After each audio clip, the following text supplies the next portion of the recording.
Hello everyone, my name is Noah, and this is my good buddy Sean.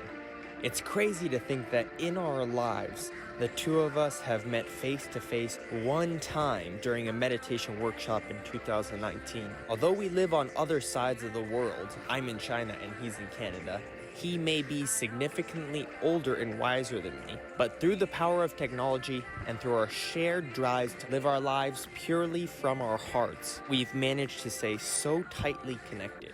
So folks, you don't gotta do a thing, just sit back, butter up your popcorn, because after an amazing meditation and dance party together, Sean and I are bringing the love straight to ya with the High on Love podcast. I love it, buddy. I love it.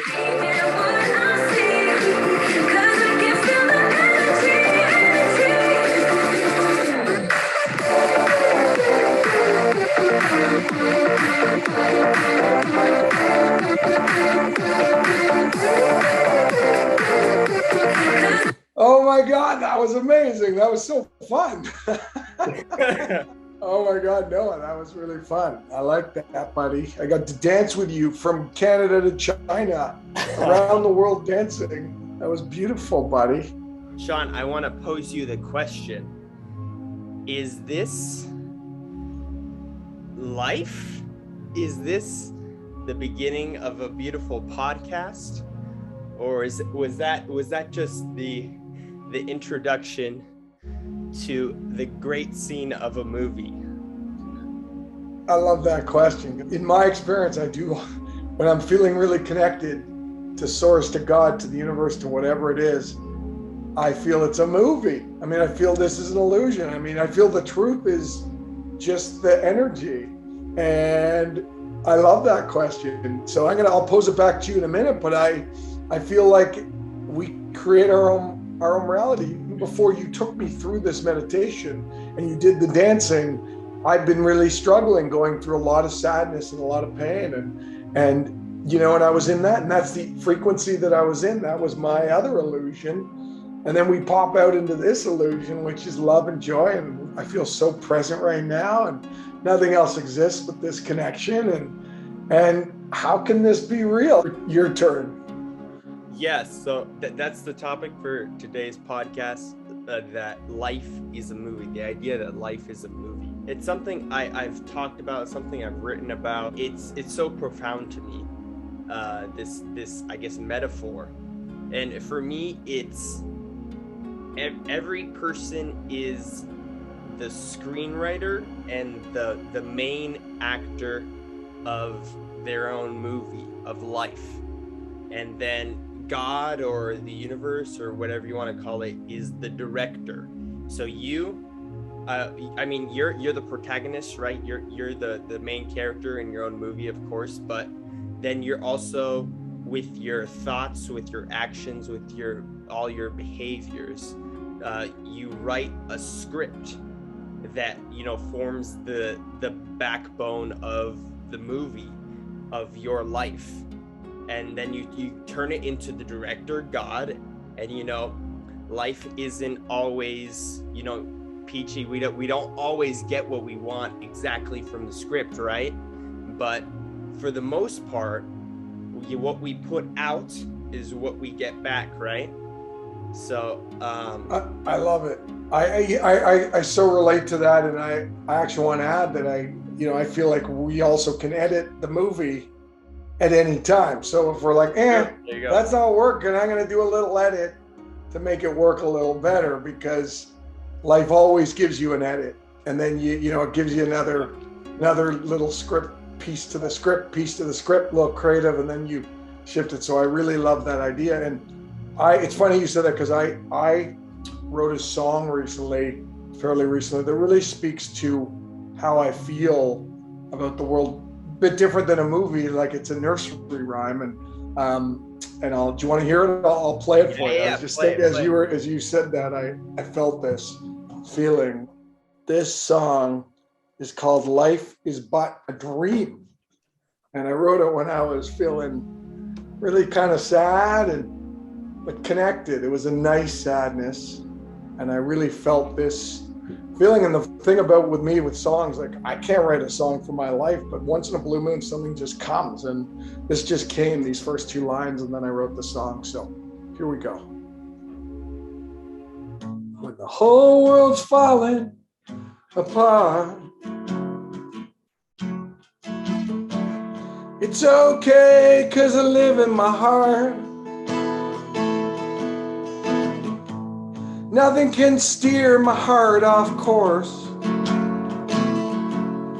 But sometimes it's just the cart before the horse.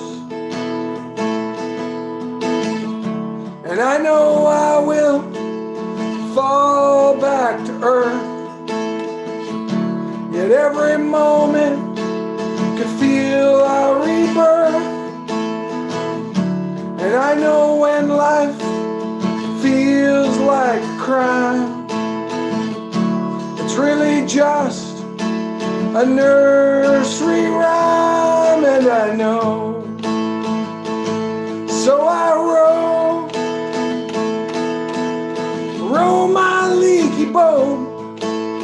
Gently I row, gently with the stream, and it flows while it shows what the soul already knows. Merrily, merrily, merrily, life is but a dream. So I pick myself back up off the floor and fly myself through the locked door. I'm the infinite stars and the sun and the moon, but still my birthday comes way too soon. And I know I will fall back to earth. Yet every moment could be a rebirth. And I know time don't mean a dime, and life is just a nursery rhyme. And I know, so I row my boat. Gently I row, gently with the stream, and it flows while it shows what the soul already knows. But merrily, merrily, merrily, merrily, merrily, merrily, merrily, merrily, merrily, life is but a dream. So wake up, wake up, wake up, wake up. That's a song. So Yeah, um, I have so many things to say. First, I love it. I love your like Bruce Springsteen, like just raspy, like great. It's great. You got a great singing voice. Thanks, buddy. And yeah, that I can just feel you wrote that with just pure heart, with just all your energy, and I can always when I listen to your songs, I can just feel it's just your pure love, just your, oh my God, dude. Yeah, the just purest form of you, and I want to cry. Why I want to cry is, in fact, we're doing this podcast, but I was really not doing well for days, and it's like, this is why it's a movie, because it's supernatural. That I wasn't even looking forward to doing this pod. I'm like, I gotta do a pod because I love Noah so much, and he's so positive and loving and sweet, and he's my like little brother, and I don't want to let him down, but I'm feeling all low. And we just show up, and you did the meditation, and you did the dancing, and then playing my song. I'm always scared to play my songs in front of anyone, and you just bring so much love, and I feel that. And it's so related to the movie idea. I didn't even realize, but it's like, it just really, things just flow. I mean, that's And I appreciate your word. Your words touch me so much. I mean, my love languages are words of affirmation, and you always make me feel really special. I like touch too, but you're so cute, but you're not that cute, and you're also in China. So of the two, I get the affirmation from you, which is beautiful. That's really sweet, man. Appreciate that. You know, in this movie, You're right. a movie's not exciting unless there's pain and suffering and sadness and joy and laughter and love, right? At the adventure, it's the journey, and to see how much you're able to embody life, you know, and manifest, you know, the amazing relationship you have with your girlfriend and this amazing other channel of travel videos. You come to China and suddenly you're doing these incredible travel videos. I just know the kids must get so much from you that you're teaching full time. So, and in a completely different culture. So you really manifest your life, and yet you come from, you know, I know there's been a lot of pain too, and in your film. Your film's an exciting film. So how do you do that? Around when I was in college, maybe 5 years ago or so, it was kind of a dark time for me. And like for me at that time, like I didn't really believe in God or any kind of greater force in the world.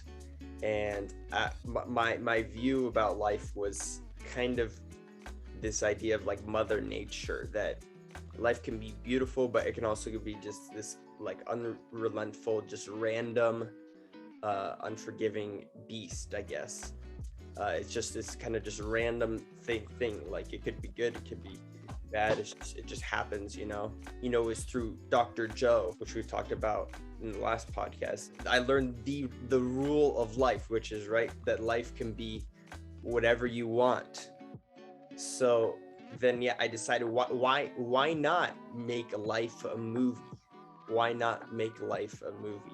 If life can be whatever you want, if you can create your own life to be whatever you want, why not make it a movie? You know, one of the beautiful things that's come to me, even though I'm still in my movie, there's lots of ups and downs and lots of sadnesses and emotional challenges. But what comes to me is that it's an energetic, that it is an illusion, it is a movie, and it's energetic. It's a feeling. We can feel beautiful and love even when the things outside aren't where we necessarily want them to be. And vice versa, we can have everything perfectly in our lives on the outside and feel completely disconnected from it. Therefore, even the meditation that we did today that you took me through was beautiful.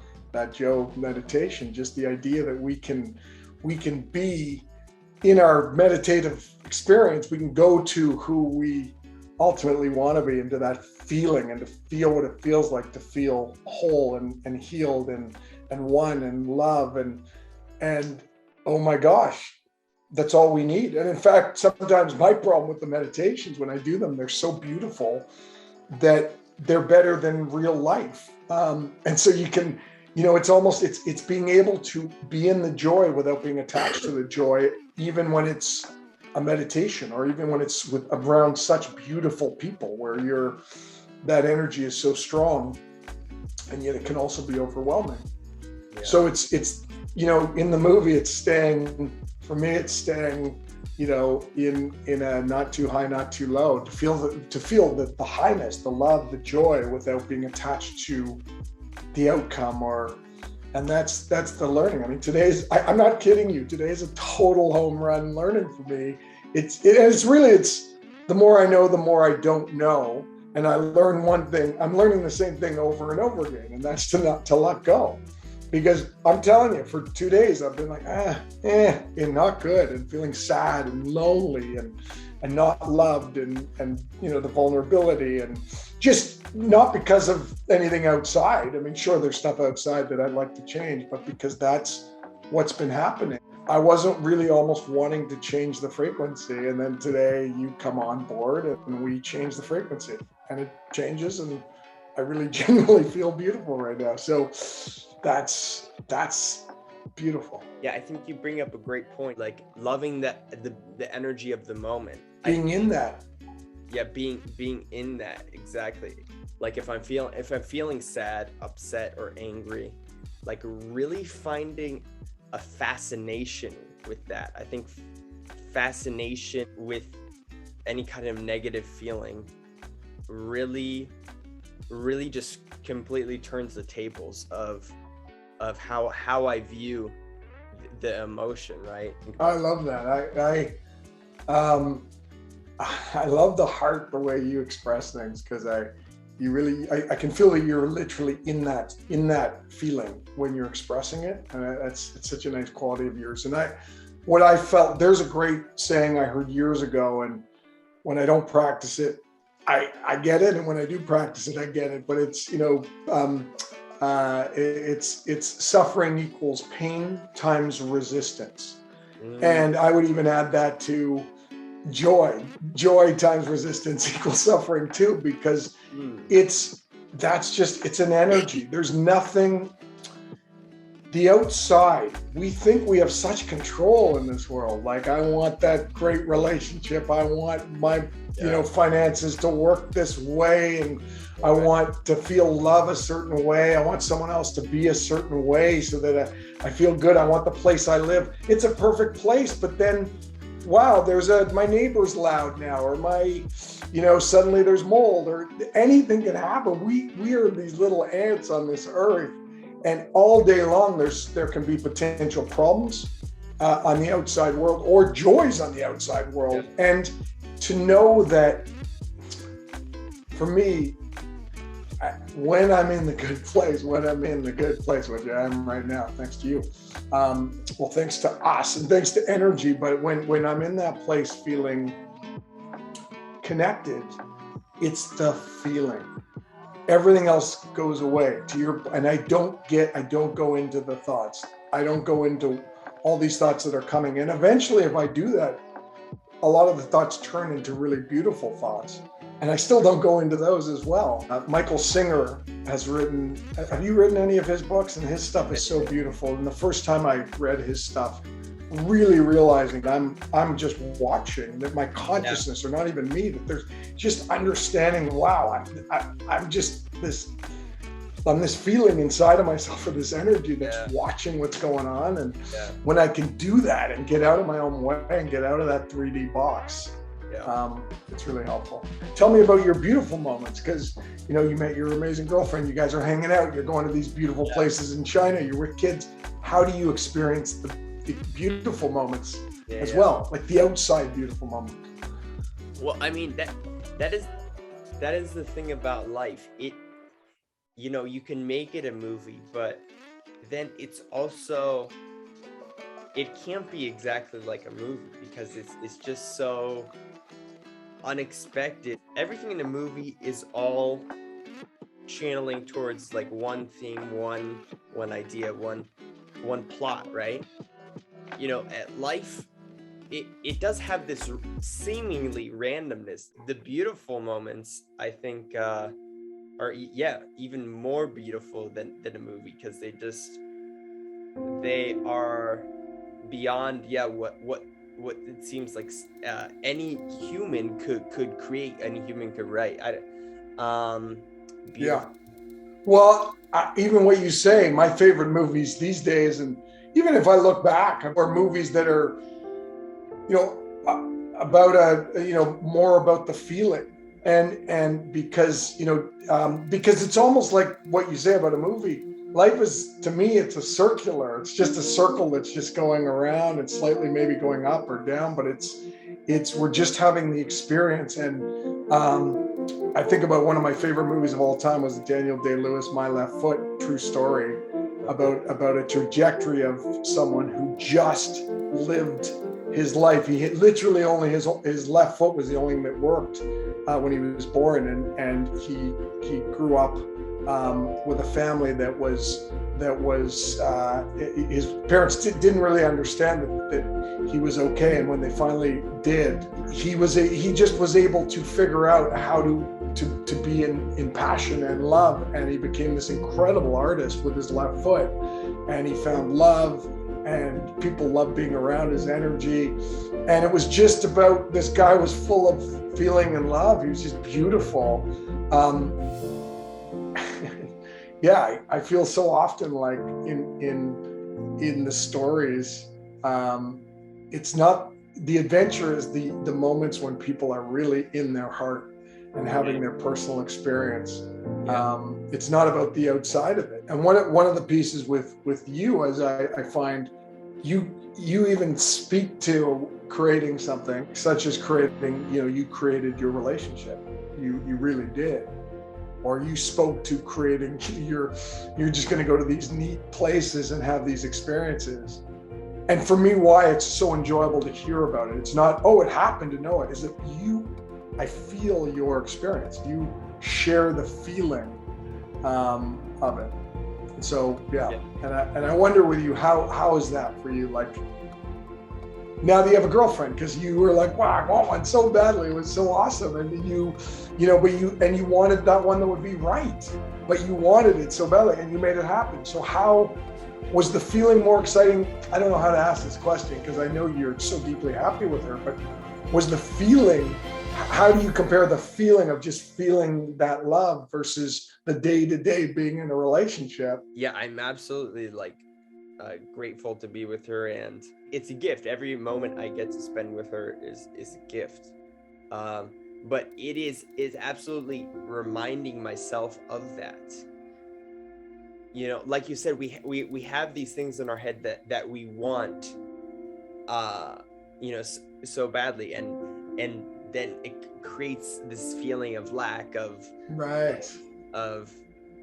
sadness of not having it. I remember for the longest time, because I had not been in a relationship, and I really wanted to have the experience of having a girlfriend and being in a relationship. There's something in me that just refused to be happy without it. I found my girlfriend, and we have this beautiful relationship, and yet the mind searches for something else to be in lack, right?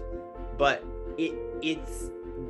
this is the game, because now, whereas before I let that make me feel lack, Right. But now I got it. This is the game. I'm not gonna fall for that. That's wrong. Like this voice, this feeling of lack is wrong in my head. So it's the game is right. Just feeling gratitude for the things that we have, for the things we have accomplished in life, right? I am grateful that I'm getting better and better at it, and hopefully one day that there will be no voices, no feeling of lack in my head at all. That's the goal, right? I love that. I love what you said. I'm not going to fall for it. And, in a way, I think the movie, it's more of a game. I mean, it's than a movie. It's like a video game because, and one of the things I've learned, a little older than you, and it's lovely that we have that age difference, and realizing, all these things I thought I wanted over the years, when I wanted them, they weren't as never as good. My problem was, like you said, they were never as good as my dream of what I wanted. Like the feeling was always better than having it. And then once I had it, I felt like there's something else I need to get, like you said, the lack. But one thing I've really learned, this whole law of attraction, it's like, just feel what you want, and then you can get it. I'm realizing, because I've done a lot of things, that doesn't excite me. All the things like, I could travel, or I could have a house, or whatever, a relationship. I realize that's just an illusional, they're just things. It's the feeling. Yeah. And so I'm like, I'm going to feel the feeling of love, that amazing feeling of love, and then let God, source, whatever, give me whatever that is, because I don't know. The more I know, the more I do not know. I don't know what that thing is. And it could be something completely I didn't expect in a million years, rather than saying, I want this thing, I want that thing.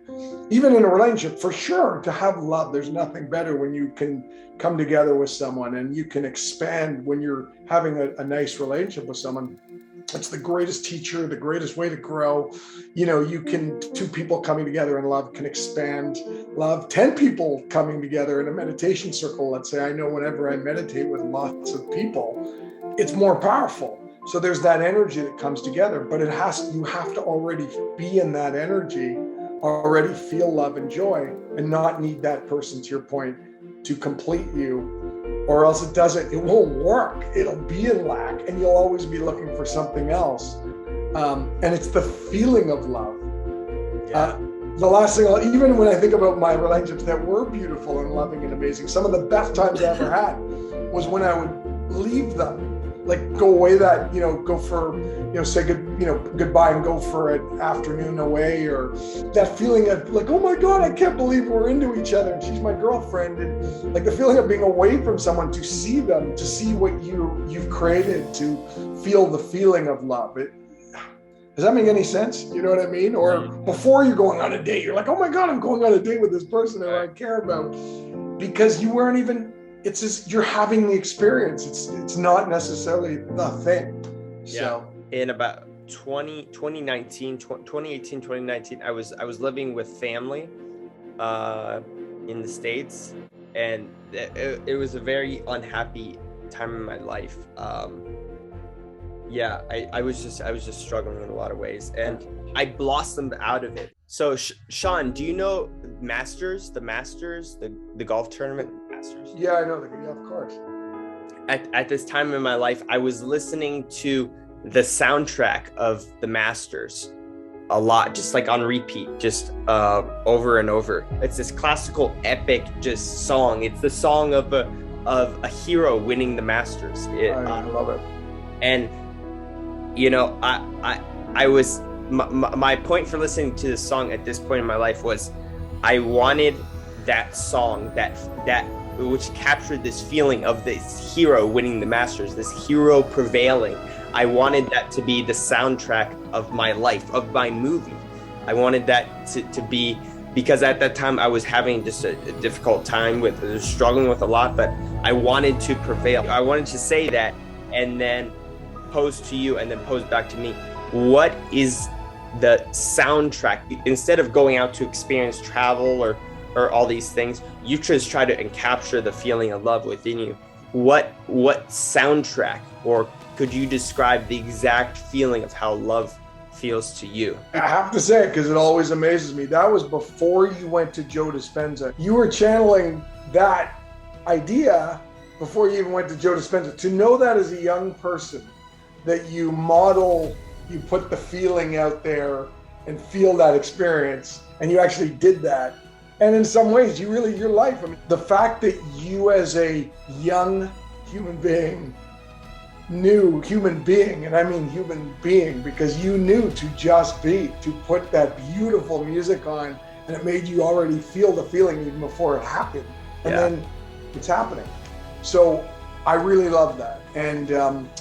And yes, the soundtrack for me, so my point is I really did travel a lot in my life. I got to travel a lot. I've had a lot of experiences in my life, painful ones and beautiful ones, but so many of these crazy experiences. And I guess what I realized from that is a lot of times that didn't matter. Like I'd be traveling and I'd be like, where's the next place I got to get to? And the next place, or I'm at having lunch somewhere. It's like, talking to people about the coolest new bar to go to that night, or the coolest new nature spot, like in Thailand, or it was all, you're never there. You're always someone else. Traveling is almost amazing. You're having this feeling of letting go, of being somewhere you don't know where you are. Yeah. And you meet people, so you get in the mode of that the feeling of the next place. But you're not actually really that often in the place that you're at necessarily. And I think that's the sum up for me that taught me about life, that the outside stuff wasn't giving me that feeling, in a lot of ways. And I had so much pain in my life too, and suffering, that I also realized didn't matter where I was still in that pain. So wherever you are, there you are. So I really realized that inside is, even today was a perfect example. When a lot of times I still don't want to do the work, but whenever I do, and the work of just being and letting go and doing what we did today, and what I do when I meditate or do things that are inside of my heart, that's where I feel that love and that connection, where the soundtrack of life is, where my feeling that everything is okay, that we are just energy, that this is a game, this is a beautiful movie. So the soundtrack for me, I think, has changed so much in my life. Yeah, I think it changes for everyone. I know, and it's a great question. I, I think it's always a love song for me. It's always a song of, love, like just love, like, Hallelujah, Leonard Cohen, that just, I want to cry when I hear that. I mean, Leonard Cohen, amazing guy who, he gave up his whole life. He's a classic example of a musician who was just brilliant, but he was tortured with so much pain, and he was writing poetry about and he was having these amazing experiences. He was living in, Greek islands and had beautiful relationships with beautiful women and was famous and was traveling. And yet he gave it all up because he was in so much pain to go and be in a Zen monastery for years and years and years in California. And he's such a beautiful soul and a beautiful man, and he realized it's an inside job, and his music speaks to that. So I don't know, Hallelujah is a pretty special one. There's so many, but that's one that just came to me now. That's great. Tell me more about the different ones for you. Around 2018, 2019, and around even thereafter, like my soundtrack, it was very much a song of the hero prevailing. It was very, very intense, right? Very epic, very intense. And now I've kind of, my soundtrack has kind of softened down quite a bit. It's more just happy, just love, just soft. The feeling that I try to embody in my meditations in my life is during the school year. It was almost like I put off all my happiness. Like I would just study just really hard, just like all the time. It was all just a buildup of stress until that first day of summer vacation. And I didn't have to go to school anymore. I didn't have to study anymore.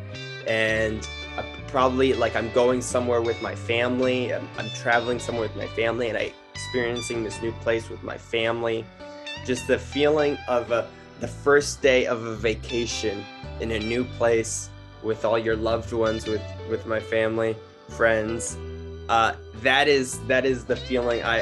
That's my current soundtrack. So that would be for me, September by Earth, Wind and Fire. Just man, just like, dude, I feel you when you do that.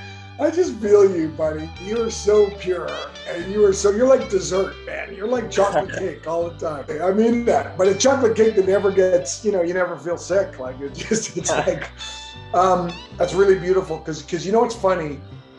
So the hero journey, I was always taught I needed to go and push.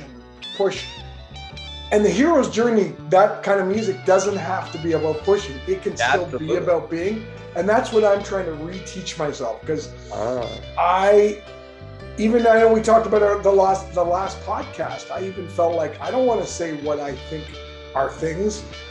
I don't want to have an opinion of who am I? We're all just one. But yet, that I can have that strength and have an opinion and have a feeling. It can change the next minute, but I can have that walk into that strength. And I think, I went so far not wanting to judge people and be all about love, which love is beautiful. I just felt I needed to, but I'm trying to add it back in a loving way. And because I think there's something beautiful about why not? I want to feel I'm powerful. We're all powerful. We're all beautiful. But I also love that soundtrack that you talk about that just feeling, what I feel when you said that is just being surrounded by love and adventure and newness and freedom. And I love that. And I think for me, the truest feeling right now is when I feel in love, and just in love with just being, in love with this, in love with you, in love with everything that's out there. And that kind of music, that music that just feels like right in the heart, like I can cry with love, cry with joy and sadness at the same time. It's the letting go soundtrack for me, is letting go. It's just love. I got a hit for you, Sean. Okay. I love a hit. Bring it. For the longest time, so difficult it was so difficult for me to appreciate the simple things in life. I remember I was reading, was it Thich Nhat Hanh? I don't know how to pronounce his name. His book. Have you read his book? I haven't, but I know I've listened to a lot of his stuff. And, Yeah. My dad gave it to me. At that time, I was on my kind of spiritual journey, and he gave it to me. He thought I would enjoy it. And then I remember this moment of it. It was all about the mindfulness and like being present in the moment. And I had such a difficult time understanding. It was the concepts were so simple, but I had such a difficult time just relating to it, like understanding to it. I remember there was one, he talked about like this monk, I think this monk like presenting a flower, and just talk about, it was just a beautiful moment of this monk like holding this flower, and it was just this simple, beautiful moment, and how that was just really, really, really beautiful. And I was just struggling to comprehend, like, how is that beautiful? It's just a monk holding a dang flower. Like, for the longest time, I had this, I guess, cynicism, or just this inability to be grateful for the simple things, for the moment.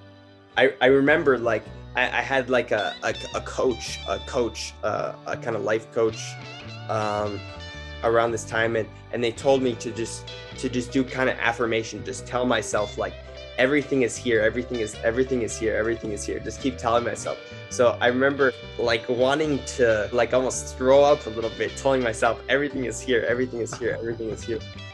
So do you, I'm wondering, do you relate to that at all? Like of course. I mean, so first of all, I think he passed away recently. He's a beautiful man. His work, like so many, I've done a lot of Vipassana, so much of the sort of the Buddhist ideal of just the most present, simple things is challenging. And so first and foremost, like, it's funny because that is what amazes me about you, that you're so young, growing up with all this crazy technology, growing up with, you got to do a million things, be famous, the win-win, money and power. Like, we live in an incredibly different society than they did when the Buddhists were, living in those times. I almost equate it to like having a wooden tennis racket. Now you couldn't use a wooden tennis racket to learn how to play tennis. You'd get killed. But back then, a wooden tennis racket, they were awesome. I mean, John McEnroe and Bork, they played with a wooden tennis racket. They were amazing when they started. And I feel that's almost like we evolved in our learning to be present, to touch God, source, to have the experience of oneness. We need to learn it almost differently because the energies are so different now than they were back then. And so that the teachings of the Buddha, like it's beautiful, but it's a wooden tennis racket. Like Joe Dispenza's kind of taken it to another level, or Wayne Dyer or Eckhart Tolle. Like it evolves based on the evolving of our energetic field. The beautiful ending to this is that while I struggled with appreciating the simple things for a few years, now I'm doing a podcast where I feel like the seed of this podcast is appreciating the simple things. Is it not? I love, dude, I want to cry again. You keep making me want to cry. Absolutely. And I feel, I still have trouble when I see flowers. Yeah. I have trouble with that. I have trouble with nature. But what I'm realizing is, for me, everyone's simple things are different. For me, the simple things is the feeling inside when I meditate. I can just feel the energy in my body. That is the simplicity for me. Flowers are hard to look at, but for me, being with my bodily energy is amazing. Or when I come home from a day and I can just sit and just be. Yes, I mean, I'd like to get even more specific, that I could look at a flower. I don't find that, that's not my energetic field. And yeah. Maybe it should be, but maybe, or maybe not. But this, looking at you, talking to you right now, that's the flower for me. That's the flower in the monk's hand. Like, that's for me, Yeah. you know, having this talk. When a Yeah. song comes to me, I mean, like I said, I can't write a song for my life, but I've had a few songs during, you know, when I had COVID really bad, I had another song. It just, Right. like, I could barely get out of my bed. I was so sick, 104 temperature. Touching things felt like such pain. Water felt like hot coal, like hot lava. But yet, something came to me in my head, and I had to pick up my guitar, and I just had this song, and it just came, and it was so weird. That was so weird. So that's what I mean by that is the presence of life for me. You know, the randomness of you and me, man. That's the simplicity of, like, you're this kid I meet at an event, you're dancing, you're just full of love, and next thing you know, you and I, years later, are having such beautiful moments. I mean, that's the supernaturalness of the simplicity of existence. You know, whichever way you are able to shut off the mind and be in the present moment and be in your heart and be in that love center space, that's all that we're here for. Yeah. So we could live in the most gorgeous castle and have flying all over the world and the luxuries, the foods, and every interesting, fascinating human being around you, or whatever that is, and being on whatever, seeing all the most beautiful animals on this earth, and feel completely like disconnected and zero love and zero sense of feeling, that connection to God, to source. And yet you could just be like a gardener could be just looking at a flower, and they're in heaven. You know, when I was young, I love my parents, but they were always about, and most parents are, and most of our society is, and the media is, that you have to do things to make things happen, to get love, to get food, to get money, to get a relationship, to get success, whatever success is, and ultimately it all is defined to get love, because all of that, we think that's going to give us love. So when you're taught that, you constantly have these programs of having to do in order to get, to become a great teacher, let's say, for the kids to like me, for me to continue being good at this, for me to have a relationship, all of these things. And yet it's not true. We know this, and I know you know this because you embody this so often. It's exactly the opposite. It's like this Humpty Dumpty world where everything's inverted, where when we let go and just be, things come to us. They come. The energy comes to us when we push and we do and we try and we resist what the energy feels like. Then we suffer. Yeah. So I see it like a river almost, where when there's rocks in a river and there's the rapids, they're beautiful, but the water can't go anywhere. They're stuck, and it's tons of pressure and resistance, and it looks like suffering. When you take the rocks out and you just let the flow happen, there's nothing happening. It just is. It's just going. There's nothing stopping. Yeah. You asked me to last time to come up with something loving in Chinese, right? Yes. So there's a famous old song in Chinese. It's called 有一辆代表我的心. Do you know what it means? No, but I love hearing you speak Chinese. It's beautiful. What does it mean? It means the moon represents my heart. Yeah. I love it. I think today's a full moon because I'm feeling it right now. All right, Sean. It's been great as always to connect with you. And I loved it. I really loved it, man. This was a lot of fun, and it was changed my mood, which is the only reason we do this, is for you and I. It's beautiful. So thank you for that. Yeah. Are you getting up to dance, buddy, or are we gonna end this with some more dancing? Yeah, of course. I like it. Right? Okay. Yeah, I got it.